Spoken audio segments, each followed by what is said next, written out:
See if this works. Okay, looks like we're back on. All right, I'm going to continue on here from before. It says my connection is good. This is part 2 of the same live stream. Welcome back, everyone. Okay, we're going to move on to 7th chords. If I take this major triad, C major in the key of C, and I add the 7th, so I'm skipping one C, E, G, B. B is a major 7th away from the note C. So this is a C major 7th chord, 1, 3, 5, 7. All right.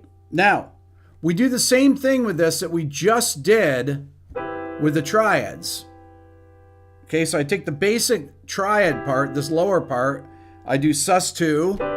So this would be C major 7, sus2, C major 7, and C major 7, sus4. Don't get confused. These are really cool to use because, once again, you can use these things as upper structures of chords. I can put A in the bass again, right? And this would be an A minor 7 flat 6 sound, right? That F is the flat 6 of A. This is why these things are important, once again, to have these suspended 7th chords as well. So once again, C sus2. So the sus2 is right here, C, D, G, C major 7, C major 7 sus4. So once again, C to B is the major 7, C, F, G is the sus4. Then I move to the next scale degree, D minor, and add the C, and that's a D minor 7. So this is the 2 minor 7 chord, or the minor 7th chord built on the 2nd scale degree in the key of C.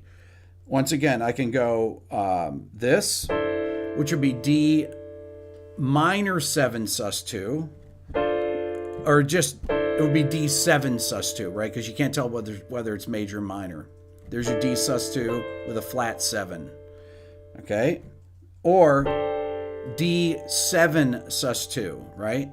C, D to C is a flat 7, so this would be D7 sus4. There's your sus4. So you simply go through all these again. So this would be your Phrygian dominant, or Phrygian 7, E minor 7, E7 sus4. This would be F major 7 sus2, F major 7, F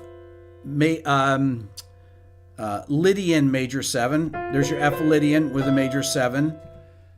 G7 sus2, G7, G7 sus4, A7 sus2, A minor 7, A7 sus4, and then we go up to this B half diminished. This would be B minor 7 flat 5, but right here you have this Locrian triad with a flat 7. Okay, and the same thing, you have the with the sus4 with a flat 5 here. Okay, so this would be B sus4 flat 5, B dominant sus4 flat 5. These are all in my book. These are confusing when you play these things, but one of the things when you start to go through the inversions of these chords, you start to come up with really commonly used voicings, okay? Like if I were to take this, let's say I take a chord like this. Okay, so F, G flat, it says F sharp there, but G flat and C. So yeah, okay, I can hear that. That would be a F Phrygian triad. So we're in a different key here. But if I go to the next inversion, oh, that is a very common chord there. There's your dominant 7 sharp 9, like the Jimi Hendrix chord, right? Jimi Hendrix chord. So this inversion of this, the first inversion of this, so I've taken the lowest note, move it up the octave, and put a different bass note on it, and you get an incredibly common chord voicing. That's why it's important to learn these Phrygian triads, Locrian triads, because as you start to play inversions of them, you get very common chord voicings that are used all the time. That voicing is that's one of the most common chords to play. Once again, you want to be able to hear these things as well. You want to be able to hear, if I hear that voicing, that spacing, I know exactly what it is as soon as I hear that. I recognize this tritone here, and I recognize the perfect fourth there, and I recognize this major seventh between the outer voices. So once again, it's just about becoming familiar with hearing these things. This is where the ear training part of it comes into play. People are asking me, Rick, how do you hear the chord progressions of these songs? Well, I listen to the bass motion. I said this last week.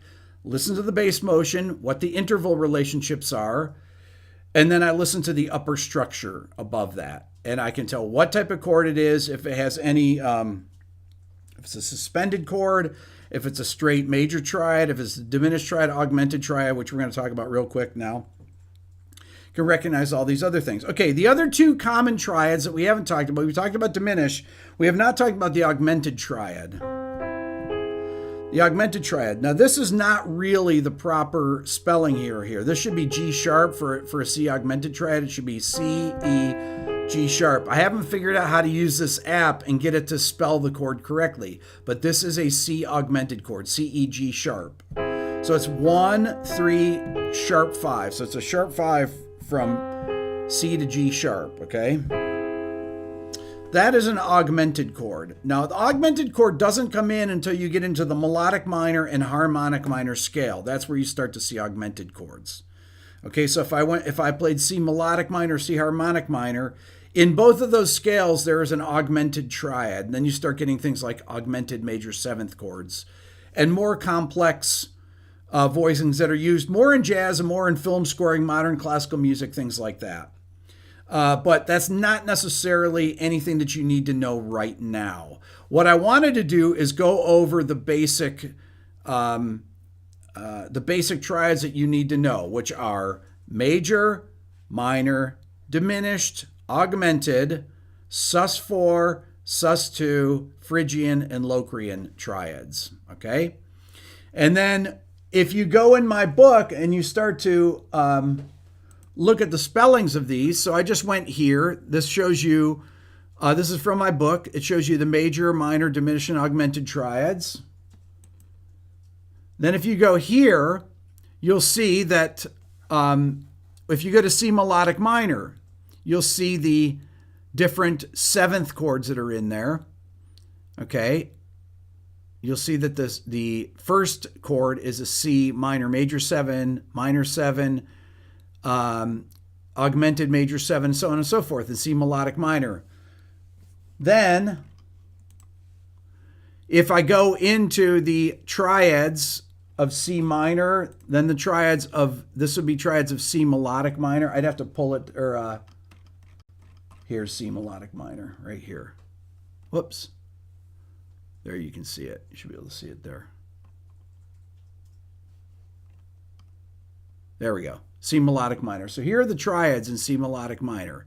C minor, D minor, E augmented, F major, G major, A diminished, B diminished, and the seventh chords. C minor major 7, D minor 7, E augmented major 7, F7, G7, A minor 7 flat 5, B minor 7 flat 5. Now, do you need to know these? Yes. If you want to be a great musician, you should know these. You should be able to recognize these by ear as well. You should really know the modes of the major scale, the melodic minor, and harmonic minor. Those are the three scales that are commonly used in all types of music. If you're listening to a John Williams film score, if you're listening to a Miles Davis tune, if you're listening to a Steely Dan tune or a Sting tune, you'll start to find these kind of chords. Stevie Wonder will use these things. You'll find them in older R&B songs, things from the 70s. We'll use these more complex chords from the melodic minor and harmonic minor. Or if you're into neoclassical metal, you will hear these things. The harmonic minor scale and chords from that are very commonly used in that genre of music. So anyways, these are the things that you want to be able to recognize by ear. All this stuff is in my book. The discount code is RB700. It's 60% off. I've never done this sale before. I'm continuing it through Halloween, through the weekend until Sunday. 60% off my 675-page PDF, Beato Book YouTube and transcription bundle, and through my Beato ear training course, which will test you on all these kind of things, and you will get a great ear and be able to figure out any of these things by ear. Now, since I split my video into 2 parts, make sure that you go back, for those of you that just joined, and watch the first part before this, watch this together. But I actually, the first stream crashed right after I did triads. This one started on 7th chords, so this is good. Anyways, you guys are the best. Thank you so much for tuning in today. We'll see you later. Take care.